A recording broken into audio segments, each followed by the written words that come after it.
go ahead and get him in here. We're going to talk with JC Shurburtt of Inside the Gamecocks of the Big Spur. And JC, I appreciate you taking the time. I know obviously you said you got to run at 1:30, so we'll dive into it. And that kind of works. We don't have a game to talk about this weekend, so we can really just focus on the Kentucky stuff. But first things first, man, I appreciate you taking the time. Thank you so much for having me on your airwaves. And again, thanks so much for doing this. It's always a lot of fun and good stuff, good content, good discussion each and every week, man. So glad to be here again this week after a big win for the Gamecocks. Yeah, absolutely. JC, I mentioned this morning, but dude, you nailed it, man. You nailed it with your score prediction, and obviously you were in Lexington. Did the game go about as you expected in regards to South Carolina's, I would say, domination up front of the line of scrimmage? Again, I know you were extremely confident going in that game, especially when we talked last week. The rumblings were really picking up that Will Levis was not going to play. Indeed, he didn't. Obviously, that affected Kentucky. But your overall thoughts on the game, because like I said, I mean, you nailed the score prediction. So would you say that game went about as you expected? Yeah, I thought Carolina would get enough offense, or I guess the verbiage I used was there's no excuse for them not to get enough offense to win the game. I also, it wasn't just Levis, Chris, to me. Kentucky the whole year has not been the Kentucky up front on offense we're used to seeing. Now, I'll say this, in a few years, they're going to be really good again because they have some big, talented young guys. But, 3 offensive line coaches in 3 years, including Eric Wolford last year, kind of left like a thief in the night for Alabama. A lot of youth, some injuries up front. And when you watched them during the season before they played Carolina, they didn't protect as well. They didn't open holes as well as they once did. They were only averaging, I think, 110 yards a game on the ground. That was without Rodriguez. Obviously, he's a special player. And Carolina bottled him up pretty good in the second half. And I just felt like that when you look at this D-line at South Carolina, there is talent there. Obviously, they're missing some depth. But when you look at Arkansas's offensive line, which I thought was elite when they played Carolina, and then Georgia's offensive line, Kentucky's didn't really compare. And you always hear this phrase out there, let them eat, when you're talking about the defensive line. So I felt like Carolina's D-line would eat on Saturday night. Levis not being out there made it a little bit, I don't want to say easier, but, the young guy really didn't make as quick decisions and wasn't able to hurt Carolina with his feet like Levis maybe would have been able to. So all in all, yeah, that matchup, Carolina's defensive front versus their offensive line, to me was a big advantage for the Gamecocks. And, in the stands, it sort of seemed like Gamecock football again. There's been many times when this program's been successful through the years where Carolina's brought a really good defense or a defense that could dominate a game on the road and won. And that's exactly what happened on Saturday night in Lexington. I mean, shoot, one scoring drive at the end of the half and then a garbage touchdown. You take that every day of the week and twice on Sunday. So, hey, look, I haven't been right about a whole lot this year, right? My picks on the JC and Morgan podcast, I think I'm 5-15 against the spread this season. Things have just not gone well for me prediction-wise, but sure, I'm glad I ended up nailing that one the other night. Yeah, JC, like you mentioned, defense travels in the SEC, and the Gamecocks had a lot of guys up front that were active, the creatures, as Jimmy Lindsey calls them. I know we talked this morning, but Zach Pickens, Jordan Burch, Tonka Hemingway with a huge night. Just talk about what you saw from that Gamecocks defensive front and, what encourages you, I guess, from that performance going into the rest of the season. Well, I mean, I think Pickens has been playing well pretty much all year. He's one guy, though. I mean, you have to have your ends and your buck or whatever they call it now, and then your other tackle kind of step up. I think Tonka Hemingway's emergence really the last couple of weeks has been huge. Sometimes you'll get a D lineman like that, and then they'll get a chance to do something on special teams like Tonka did, and it'll kind of change their whole outlook, right? Because they did something special. And, he's been playing really well. I mean, he's the guy that we looked at in 2020 when he was playing end and said, that guy's got a bright future. I think it took him a year, to adjust to moving inside. He put on the weight last year, but I think that sometimes And I think you can say this about Pickens too, because he was an end in high school. It takes those guys that slide inside some adjustment. Travian Robertson was a guy like that. He started at defensive end his first game as a true freshman in 07. And by the time 09 got there, he's playing inside 300 something pounds and was pretty doggone good. So, I think sometimes there's a transition period and you see Tonka kind of coming into his own. Well, now you're going to get Boogie Huntley back. And that gives you more depth and another creature on the inside. And I think Gilbert Edmond and Jordan Birch have really stepped up, Chris. Gilbert Edmond is a guy you and I have talked about a bunch. And I think he's kind of, dare I say, starting to come into his own as a pass rusher. And Birch, even with the big expectations, slowly but surely, dare I say, he's getting there. He had a play the other night where he ran down the quarterback. That's why you recruit Jordan Birch, because he can do that. Not every defensive end in the country can come from the backside of the play and run a guy down like that, and he did. I think we saw flashes of that as a freshman down at Florida when he made a couple of plays like that. But he's starting to play well. So, I think all in all, Carolina had an advantage there, and it's not always the case when you have an advantage that you exploit it. But the Gamecocks certainly did the other night. I thought a very young secondary and thin secondary also played a great game. Getting David Spalding back was huge, Chris. I thought, people were like, why'd you take this kid from Georgia Southern that redshirted 1 year and only played 5 games the next? Well, I'll tell you why. It's because of his length and athleticism and his upside. He had some good moments last year. He's been hurt most of the year this year.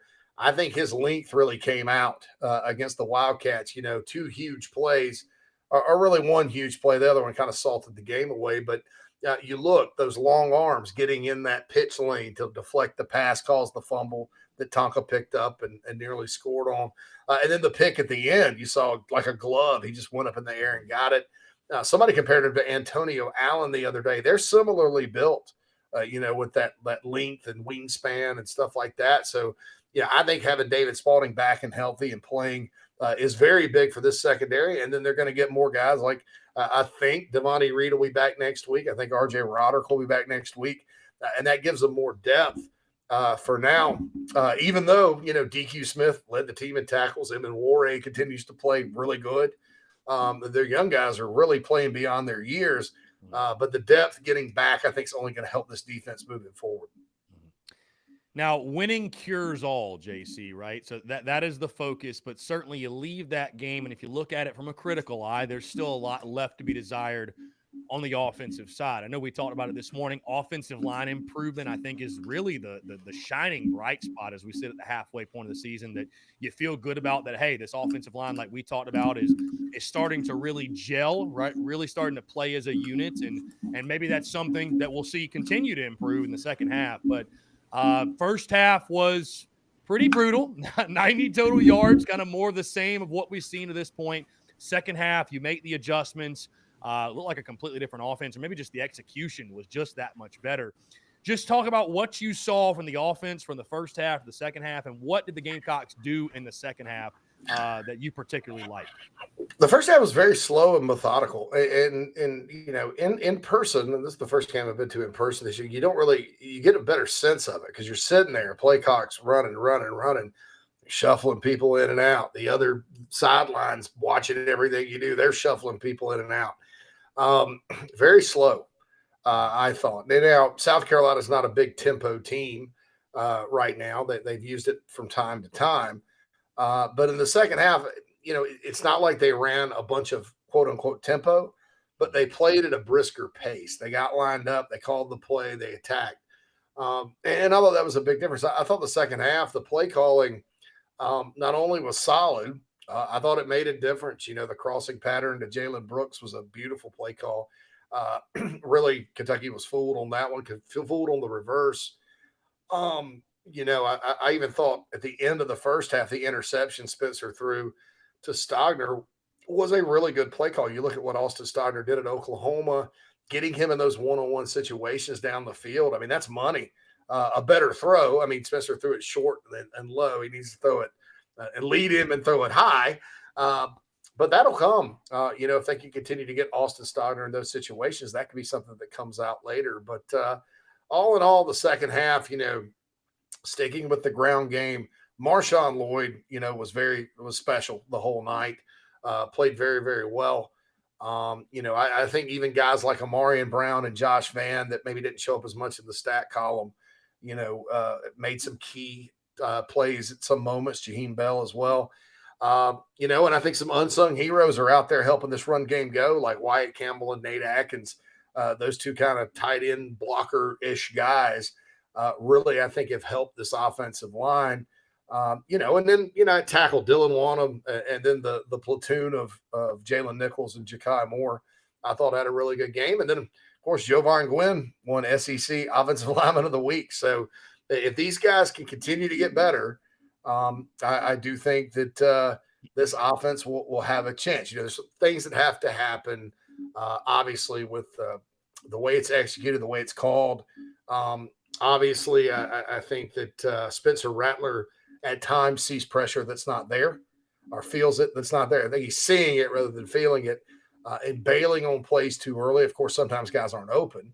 But, I think that's something he's going to have to work on in order to have a big second half. But all in all, there were a lot of bright spots in the second half in Lexington.